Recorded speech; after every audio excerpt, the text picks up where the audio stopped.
بسم اللہ الرحمن الرحیم۔ شروع اللہ کے نام سے جو بڑا مہربان نہایت رحم اب ہم شروع کرتے ہیں یونس علیہ السلام کا قصہ۔ یونس علیہ السلام ایک عظیم اور کریم نبی تھے۔ ان کا قصہ قرآن کریم میں ایک انوکھا قصہ ہے۔ آپ کے والد کا نام متا تھا اور آپ سیدنا ابراہیم علیہ السلام کی نسل سے تھے۔ آپ کا ایک نام ذوالنون بھی ہے، یعنی مچھلی والے۔ النون کا مطلب ہے مچھلی۔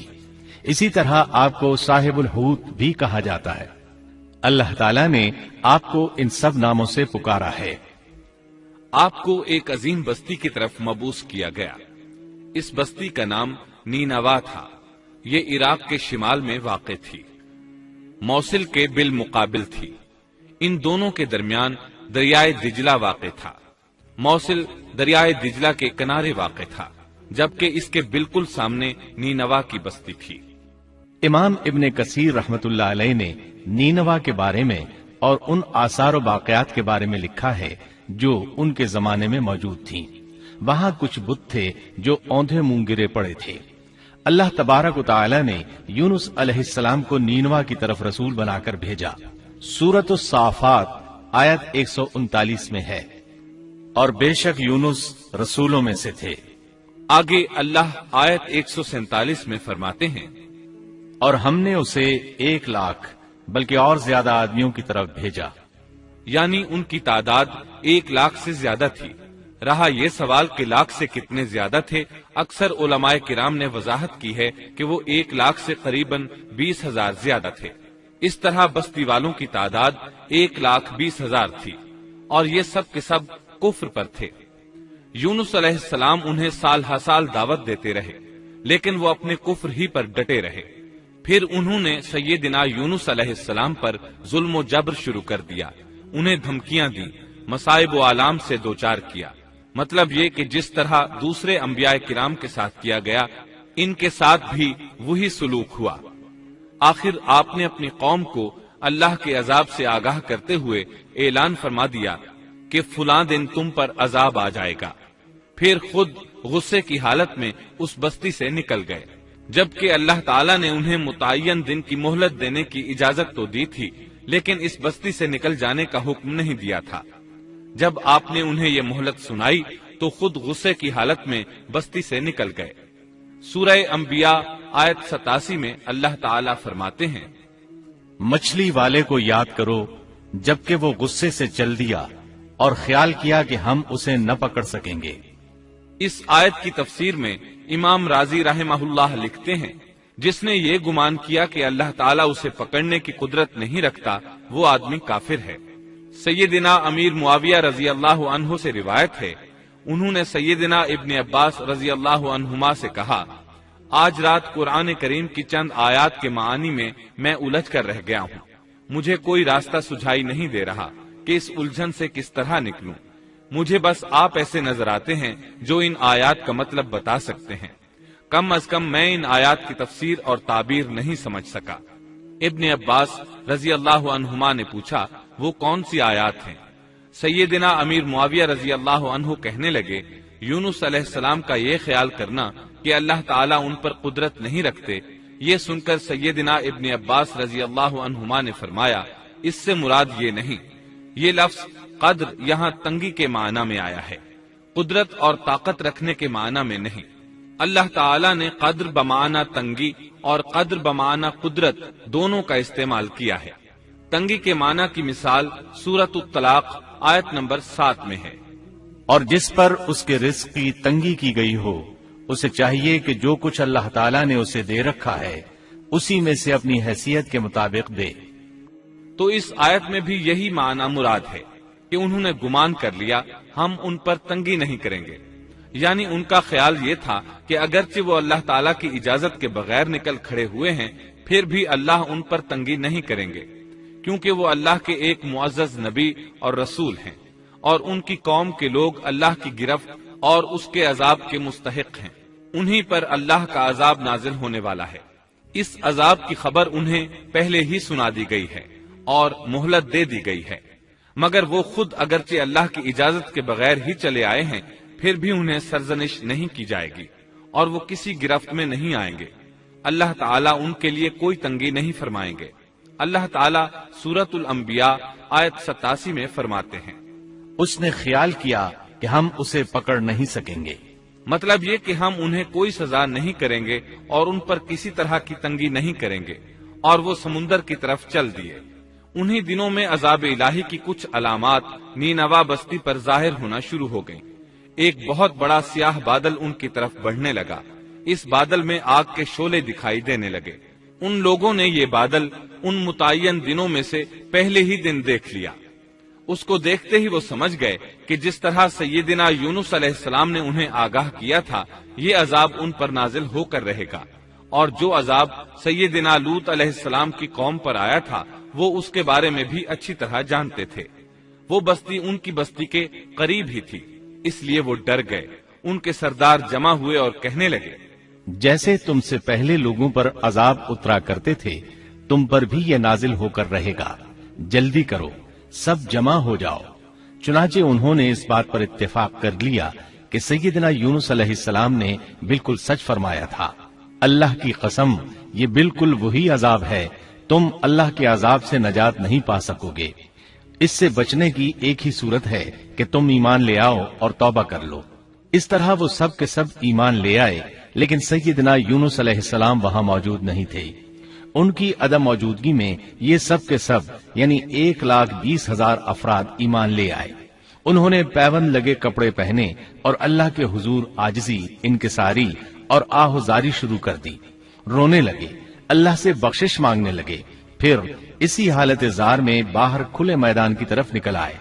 ان کے سرداروں نے سب کو الگ الگ کر دیا، یہاں تک کہ ماں اور بیٹے کو بھی جدا کر دیا۔ سب اپنی اپنی جگہ پر، یعنی ماں اپنی جگہ پر اور بیٹا اپنی جگہ پر آہوزاری کرنے لگے تاکہ ان پر اللہ تعالیٰ کی رحمت نازل ہو جائے۔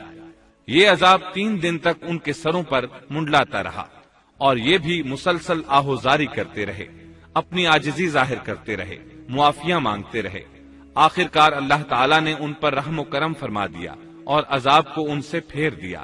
اللہ تعالیٰ سورہ یونس آیت 98 میں فرماتے ہیں، چنانچہ کوئی بستی ایمان نہ لائی کہ ایمان لانا اس کے لیے فائدہ مند ہوتا، سوائے یونس کی قوم کے۔ مطلب یہ کہ سابقہ امتوں میں سے کسی کے بارے میں یہ سننے میں نہیں آیا کہ پوری قوم ایمان لے آئی ہو۔ تمام بستیوں میں ایک بھی بستی ایسی نہیں تھی، بس ایک یونس علیہ السلام کی قوم ایمان لے آئی۔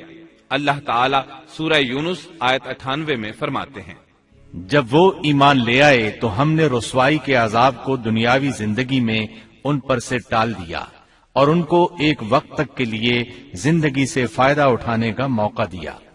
مطلب یہ کہ ہم نے انہیں دنیاوی زندگی کا لطف اٹھانے کا موقع دیا۔ اب اس قوم پر قیامت کے دن تک عذاب نہیں اترے گا۔ علامہ ابن کثیر رحمت اللہ علیہ فرماتے ہیں، اس آیت کریمہ کا مفہوم یہ ہے کہ کسی بستی کے تمام باشندے کسی نبی پر کبھی ایمان نہیں لائے، یا تو سب نے کفر کیا یا پھر اکثر نے کفر کیا۔ لیکن یونس علیہ السلام کی قوم واحد ایسی قوم ہے جو تمام کی تمام عذاب الہی کے آثار دیکھ کر ایمان لے آئی۔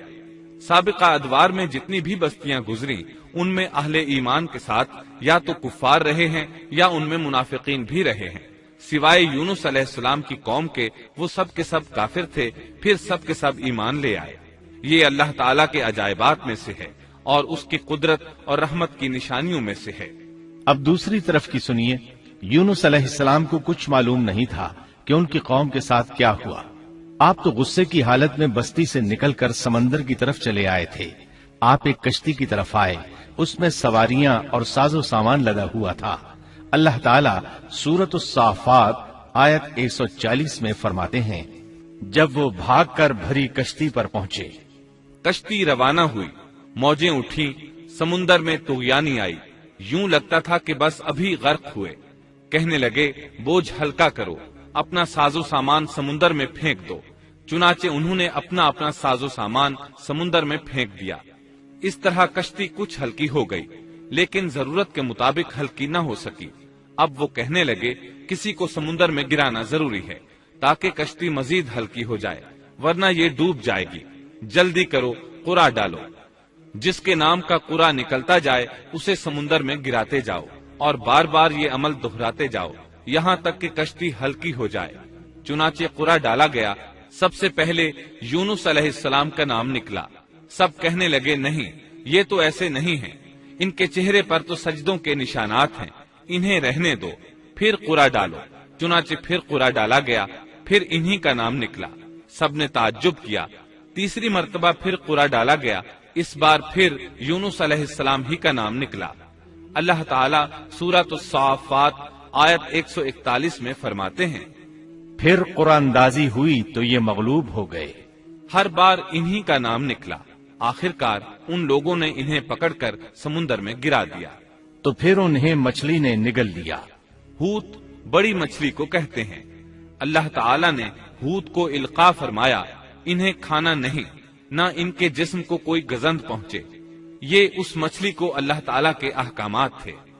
اللہ تعالیٰ سورۃ الصافات آیت 142 میں فرماتے ہیں، تو پھر انہیں مچھلی نے نگل لیا اور وہ خود اپنے آپ کو ملامت کرنے لگے۔